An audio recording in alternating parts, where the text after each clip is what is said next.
Le port sec de Bobo-Dioulasso, une infrastructure moderne au profit des opérateurs économiques de la sous-région. Entrée en activité depuis plus de 5 ans, cette plateforme multimodale est accessible par la route et par les rails. Ce port devrait contribuer à l'accroissement et à la sécurisation des marchandises ainsi que leur contrôle en provenance du Mali, de la Côte d'Ivoire mais aussi d'autres pays.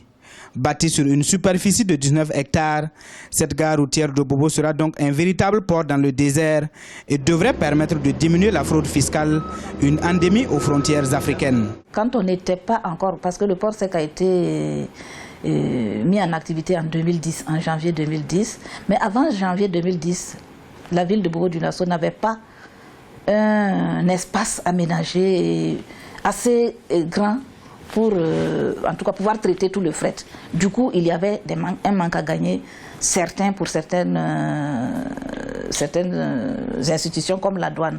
Et je crois que depuis que le port sec est opérationnel, les services de douane sont plus à l'aise pour pouvoir vraiment mieux traiter, mieux prendre en charge en tout cas toutes les marchandises. Réalisé à hauteur de 7 milliards de francs CFA, ce port sec est à 500 000 tonnes de marchandises en dédouanement par an, avec près de 7 milliards de prévisions par mois. La plateforme possède aussi un terminal à conteneurs de 15 000 m² avec une capacité de stockage de 1000 conteneurs.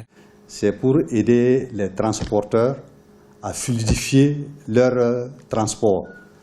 Les conteneurs viennent, on les dépose et le camion ou le wagon retourne vide. Donc avant, le conteneur pouvait faire 2 semaines, 3 semaines sur le camion. Avec le terminal, ça ne se fait plus. Alors il faut dire que le bureau de Bobo-Gare est le bureau le plus important de la région de l'Ouest.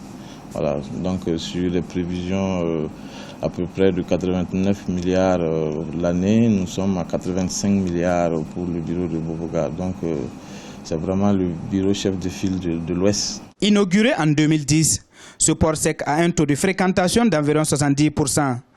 Avec la normalisation du corridor ivoirien, les responsables de la Chambre du commerce espèrent une hausse de sa fréquentation et comptent dans l'avenir augmenter sa capacité d'accueil.